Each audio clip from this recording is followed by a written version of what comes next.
Assamese study চেনেলটোলৈ সকলোকে নমস্কাৰ জনাই মই আৰম্ভ কৰিছোঁ আজি মোৰ আন এটা ভিডিঅ'। আজি ভিডিঅ'টো মই প্ৰস্তুত কৰিছোঁ অসমীয়া অভিধান সাহিত্যৰ ওপৰত। অভিধানৰ ওপৰত থকা প্ৰথমটি তথ্য হৈছে অসমীয়া ভাষাত অভিধান প্ৰণয়নৰ ইতিহাসক তিনিটা স্তৰত ভাগ কৰিব পাৰি: ঊনবিংশ শতিকাৰ অভিধান চৰ্চা, বিংশ শতিকাৰ অভিধান চৰ্চা আৰু একবিংশ শতিকাৰ অভিধান চৰ্চা। 2 নম্বৰ, অসমীয়া ভাষাত প্ৰকাশিত প্ৰথমখন অভিধান হৈছে মাইলছ ব্ৰনছনৰ অসমীয়া আৰু ইংৰাজী অভিধান এ ডিকশ্যনেৰী অফ আছামিজ এণ্ড ইংলিছ, আৰু 1867 চনত প্ৰকাশিত এইখন আছিল দ্বিভাষিক অভিধান, আৰু এইখন আছিল ঊনবিংশ শতিকাৰ অভিধান। 3 নম্বৰ, হেমকোষত বৰ্ণবিন্যাসৰ ক্ষেত্ৰত তিনিটা নীতিৰ কথা উল্লেখ আছে। প্ৰথমটো হৈছে উচ্চাৰণ অনুসৰি, দ্বিতীয়টো মূল শব্দ অনুসৰি, আৰু তৃতীয়টো হৈছে জনালোকে বহুদিন চলোৱা নিয়ম অনুসৰি। এইখন আছিল বিংশ শতিকাৰ অভিধান। 4 নম্বৰ, 1933 চনত অসমীয়া ভাষাৰ তৃতীয়খন পূৰ্ণাংগ অভিধান চন্দ্ৰকান্তৰ অভিধান প্ৰকাশ পাইছিল। 1962 চনত দ্বিতীয় আৰু 1987 চনত তৃতীয় খণ্ড প্ৰকাশ পায়। প্ৰথম টাঙৰণৰ শব্দ আছিল 36,819টা। অভিধানখনৰ ঘাই ধৰণী হেমকোষ বুলি পাতনিত উল্লেখ কৰা হৈছে, অৰ্থাৎ চন্দ্ৰকান্ত অভিধানৰ পাতনিত এই অভিধানখনৰ ঘাই ধৰণী হেমকোষ বুলি উল্লেখ কৰা আছে।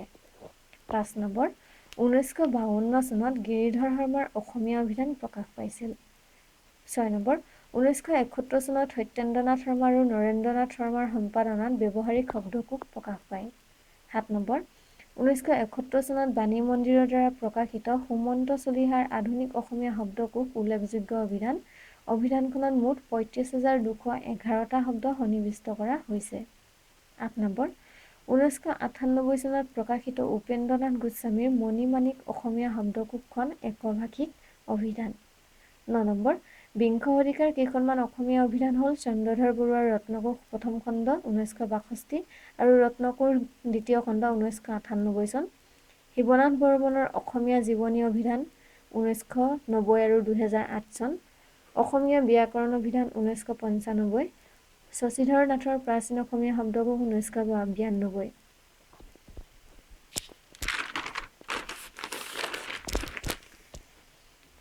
আব্দুল ছাত্তাৰৰ প্ৰসংগকোষ 1984, ফণীন্দ্ৰনাৰায়ণ দত্তবৰুৱাৰ অসমীয়া চিত্ৰ শব্দাৱলী 1954-94, বেণুধৰ কোঁৱৰৰ অসমীয়া খণ্ডবাক্যকোষ 1997, কাছেমা খাতুনৰ গোৱালপৰীয়া অভিধান 1998, সুমন্ত চলিহাৰ অসমীয়া সমাৰ্থক শব্দকোষ 1998, প্ৰকাশ গোস্বামীৰ অসমীয়া নামকৰণ অভিধান 1998 আদি উল্লেখযোগ্য। এইকেইখন আছিল বিংশ শতিকাৰ অসমীয়া সাহিত্যৰ উল্লেখযোগ্য অভিধান।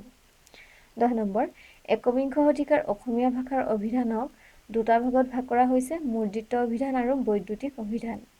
এই শতিকাত প্ৰকাশিত মুদ্ৰিত সাধাৰণ অভিধান 4খন: চলন্ত্ৰ অভিধান, পঢ়াশালীৰ অসমীয়া অভিধান, অসমীয়া জাতীয় অভিধান, আৰু 4 নম্বৰখন হৈছে শৰাইঘাট অভিধান। আজি অভিধানৰ ভিডিঅ'টোত মই কেৱল 10টা তথ্য দিলোঁ, তাৰ পাছৰ পাৰ্ট 2 মই লৈ আহিম। গতিকে পাছৰ পাৰ্ট 2 পাবলৈ মোৰ চেনেলটো ছাবস্ক্ৰাইব কৰিব, লাইক আৰু শ্বেয়াৰ, কমেণ্ট কৰিব নাপাহৰিব। ধন্যবাদ।